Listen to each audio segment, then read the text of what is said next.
Esto es Hablemos de Salud, un podcast creado por estudiantes de enfermería de la Universidad de Santiago, dirigido a quienes quieran aprender sobre el cuidar desde los derechos de los niños, niñas y adolescentes. Hola amigas y a todos quienes nos escuchan. Me presento, mi nombre es Belén Lee y soy estudiante de cuarto año de enfermería de la Universidad de Santiago de Chile. Y quiero darles la bienvenida a este nuevo capítulo del podcast, donde hoy hablaremos de un tema súper interesante y donde tocaremos además noticias nacionales e internacionales. Para esto no me encuentro sola, estoy acompañada de dos grandes personas y muy amigas mías. Almendra, Valentina, por favor preséntense y digan cómo están el día de hoy. Hola Belén, bueno, mi nombre es Almendra y soy estudiante de enfermería de cuarto año de la USACH también y estoy muy emocionada por la invitación al podcast. ¿Y tú, Valentina? Hola a todos y hola amigas, como ya comentaron, soy estudiante de enfermería de cuarto año de la USACH y me sumo a las palabras de mi compañera. Me encuentro muy emocionada y con ganas de hablar de los temas que nos pongan sobre la mesa. Me alegro que estén emocionadas y vamos directo al grano. ¿Vieron la noticia de la Mane Sweet? ¿Quién es ella? La Mane Sweet, amiga, una actriz chilena, rubia, sale en las teleseries como Papi Ricky, Aquí Mando Yo y Socias. Es súper conocida en Chile. Ah, ya lo ubiqué. Bueno, ella está en una batalla judicial súper dura por su hijo. Según lo que se sabe, el niño fue a Estados Unidos a pasar las vacaciones con su padre, pero después el papá no lo devolvió a Chile. Broma, amiga, ¿y cuándo pasó eso? Esto pasó a fines del 2022. El niño viajó a Nueva York para pasar las fiestas con su papá, pero cuando llegó la fecha de que tenía que volver a Chile, simplemente no volvió. Ahí empezó todo un conflicto legal. ¡Qué heavy! O sea, básicamente el papá se lo quedó allá. Claro, entonces la Mane Sweet inició un proceso judicial en Estados Unidos para que su hijo regresara a Chile.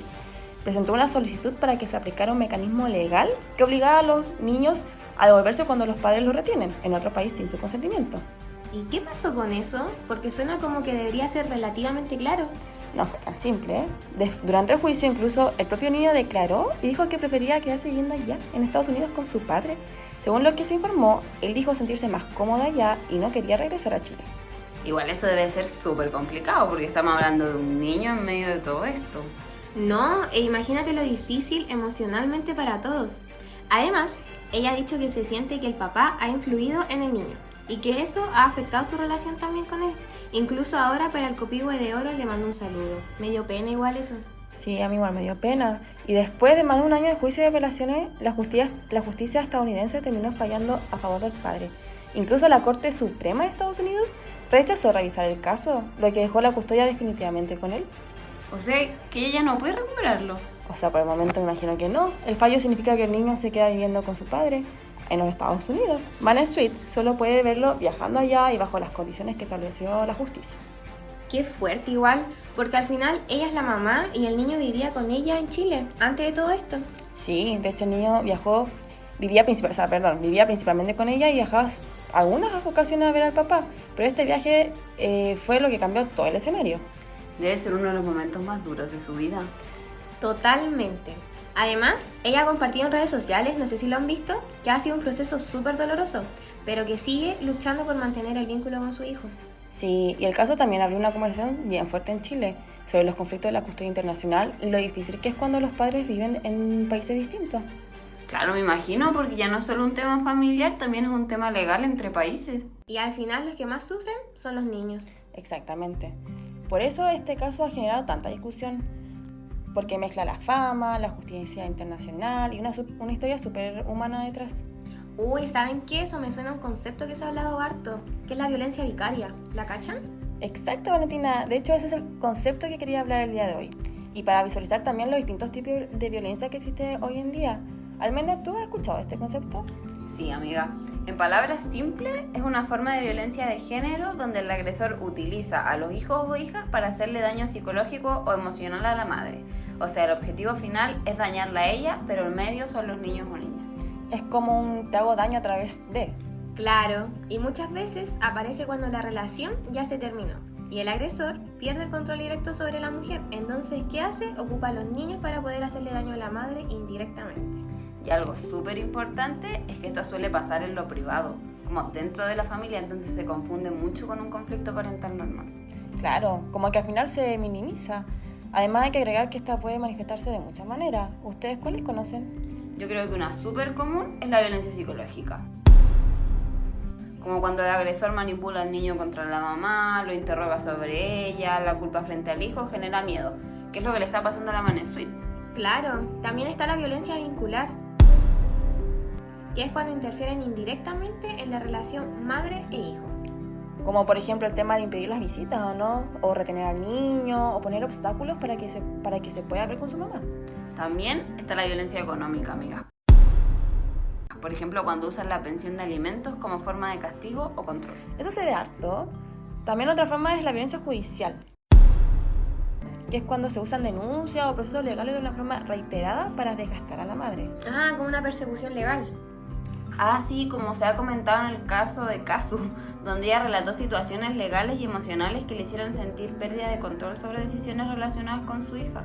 Eso abrió el debate sobre cómo el sistema judicial también puede influir en este tipo de dinámicas. Uy, ¿de verdad? La Kazu, la cantante, ¿cierto?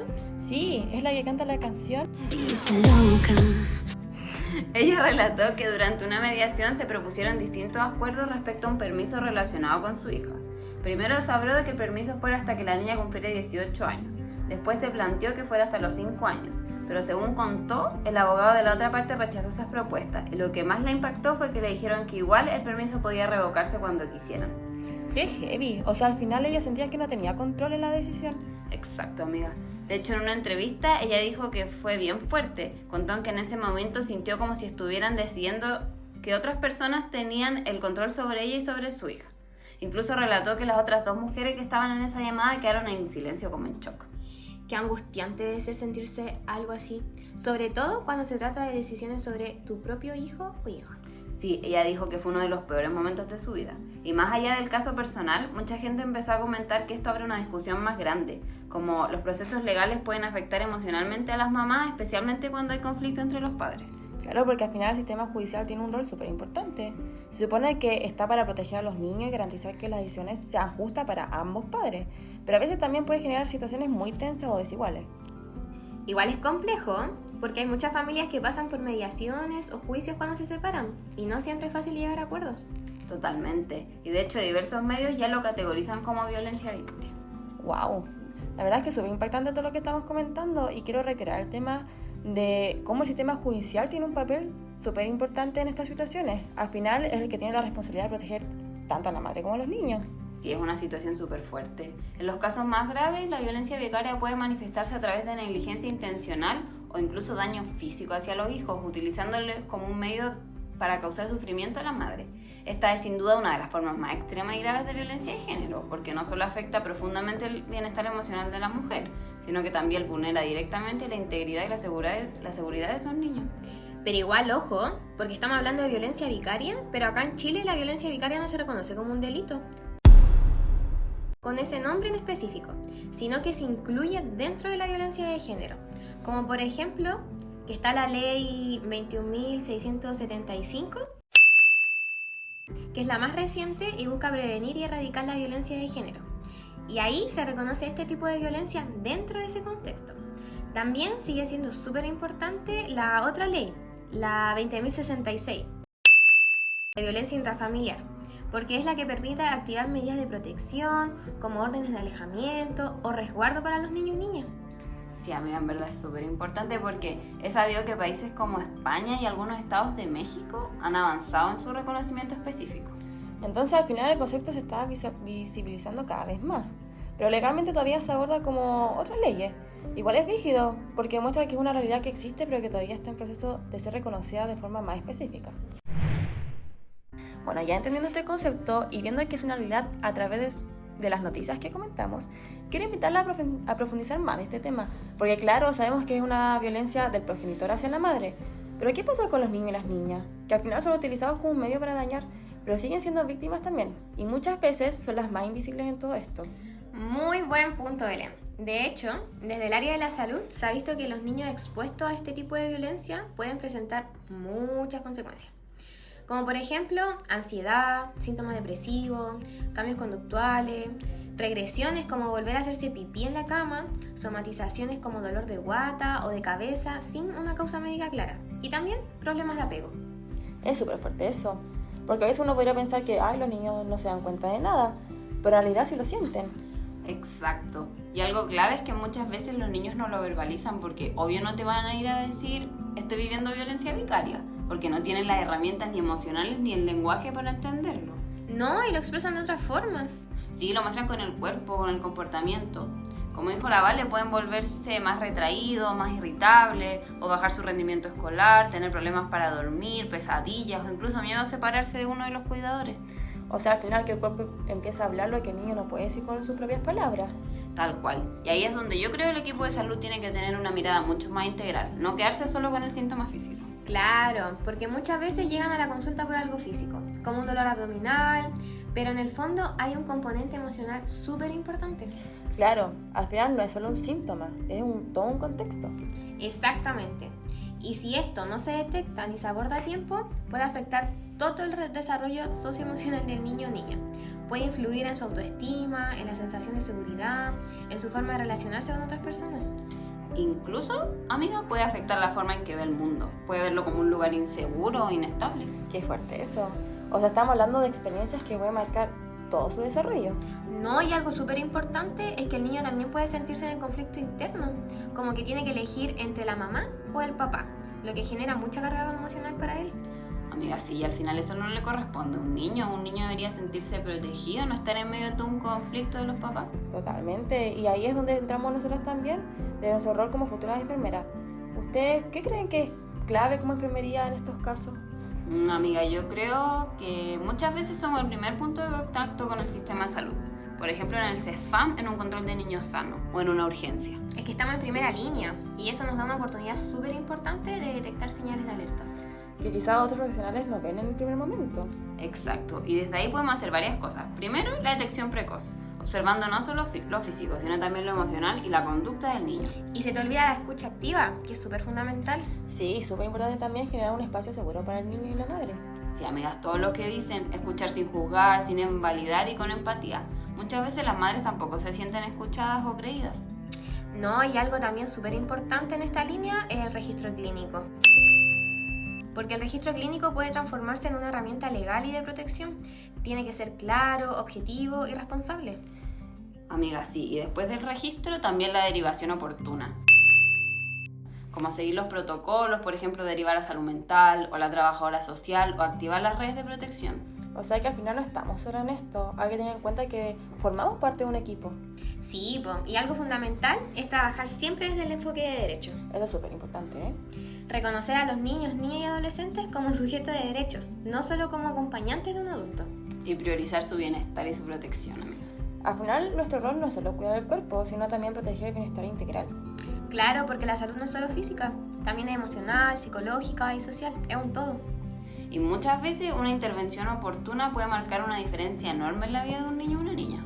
Totalmente. Y también visibilizar estas situaciones es parte de nuestro rol, porque lo que no se nombra no se puede prevenir ni abordar. No es solo ver los síntomas físicos, es mirar el contexto. Tal cual. Y justamente hablando del contexto, también es importante considerar que no toda la familia vive en estas situaciones desde una misma realidad. Por ejemplo, las familias migrantes, esto puede ser aún más complejo. Claro, porque muchas veces existen hasta barreras idiomáticas, desconocimientos de sus derechos, dificultades para acceder a redes de apoyo y al sistema de salud. Y eso aumenta la vulnerabilidad tanto de las madres como de los niños. Por eso es tan importante que como profesionales tengamos una mirada integral, considerando no solo lo clínico, sino también lo social y lo cultural. Y también entender que prevenir la violencia vicaria no solo protege en el presente, sino que tiene un impacto a largo plazo. Claro, porque la experiencia adversa en la infancia puede afectar todo el desarrollo emocional. E incluso perpetuar ciclos de violencia en el futuro si no se interviene a tiempo. Por eso, amigas, la detección precoz y la intervención oportuna son fundamentales. Porque no solo estamos ayudando en el presente, sino también protegiendo el futuro de esos niños y esas niñas. Igual, después de todo lo que hemos conversado, me quedé pensando harto en algo. Y también para ir ya concluyendo con este tema. Uno podría creer que la violencia vicaria es solo un problema que ocurre dentro de una familia o entre una pareja. Pero en realidad es mucho más que eso. Uy, yo también lo pensé, porque cuando analizamos todo lo que implica, uno se da cuenta de que no solo afecta a la madre, sino que también afecta directamente a los niños y niñas. Y ahí ya no es solo un problema familiar, sino que también se vuelve un problema social y de salud pública. Exacto. Porque cuando un niño crece en un contexto donde es utilizado como medio para hacer daño a otra persona, especialmente a su mamá, se vulneran muchas cosas. No solo su bienestar emocional en ese momento, sino también su seguridad, su confianza y su desarrollo futuro. Claro, porque la infancia es una etapa súper importante para el desarrollo emocional. Entonces, si un niño vive situaciones de conflicto constante o manipulación, eso puede afectar cómo se relaciona con otras personas más adelante. No, y también puede afectar su autoestima, su forma de ver los adultos o la manera en que entiende las relaciones familiares. Y ahí es donde también aparece una pregunta importante para nosotras como futuras profesionales de la salud. Porque muchas veces uno piensa que el rol del personal de salud es solamente entender enfermedades o síntomas físicos. Pero en realidad va mucho más que eso. Porque cuando atendemos a una persona, especialmente a un niño o una niña, también estamos entrando en contacto con su contexto familiar y social. Exacto, vale. Y muchas veces detrás de un síntoma físico, de un comportamiento, hay situaciones emocionales o familiares que también influyen.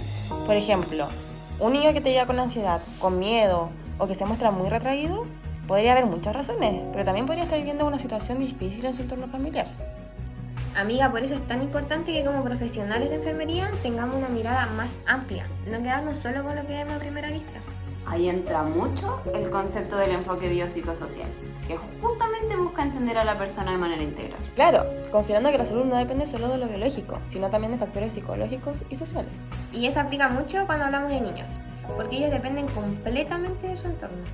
También creo que algo importante es la capacitación, porque la violencia vicaria no siempre es algo evidente o fácil de detectar. Sí, muchas veces no se presenta de manera directa. Y a veces son dinámicas más sutiles, como manipulación, amenazas relacionadas con los hijos o conflictos legales donde los niños quedan en medio, como es lo que hemos hablado todo este rato en verdad. Por eso es importante que como profesionales estemos informadas y preparadas para reconocer señales de alerta como las que dijimos con la Vale. Y también saber cómo actuar frente a estas situaciones. Porque tampoco se trata de que una persona lo resuelva todo. Claro, y entra el trabajo en red. Trabajar de forma articulada con otros profesionales. Como los psicólogos, los trabajadores sociales, educadores o instituciones de protección de la infancia, ¿o no? Sí, porque el abordaje de este tipo de problemáticas tiene que ser interdisciplinario sí o sí. Y también centrar en la protección de los derechos de niños y niñas. Uy, amiga, eso es súper importante. Recordar siempre que los niños son sujetos de derecho. Y que su bienestar debe ser siempre una prioridad. Y otra cosa que me parece importante también es reflexionar sobre el impacto que puede tener nuestra actitud como profesionales. Claro, porque a veces pensamos que solo los grandes cambios son importantes, pero pequeños gestos también pueden marcar la diferencia. Por ejemplo, algo tan simple como escuchar con atención o validar lo que una persona está sintiendo. Exacto, una escucha activa puede generar un espacio de confianza que muchas veces no existe en otros ámbitos. Que eso es parte del cuidado igual. Sí, porque el cuidado no se limita solo a lo físico, como ya dijimos. También es emocional. También es acompañar, orientar y estar presentes, ¿no? Y en ese sentido, enfermería tiene un rol súper importante. Porque somos profesionales que estamos en contacto directo con las personas durante gran parte de su proceso de atención. Y eso nos permite generar vínculos de confianza. Y también detectar situaciones de vulnerabilidad que quizás pasarían desapercibidas. Por eso abordar la violencia vicaria de enfermería también implica un compromiso ético. Con la protección de la niñez. Y con la promoción de entornos seguros para su desarrollo.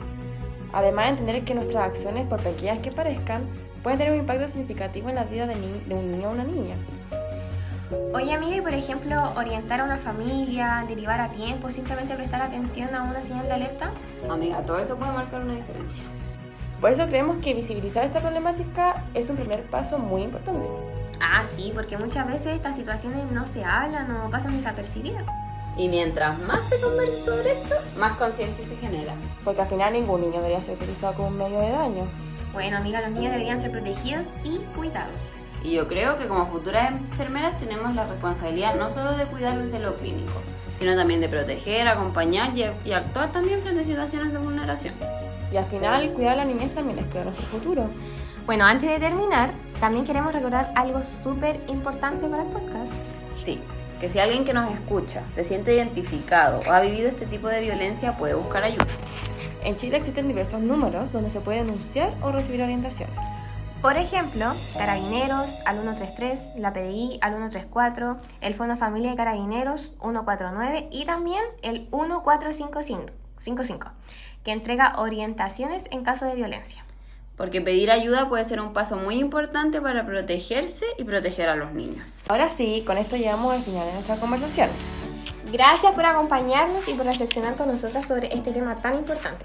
Esperamos que esta conversación también ayude a generar más conciencia. Nos despedimos por el día de hoy. Y nos vemos en un próximo capítulo.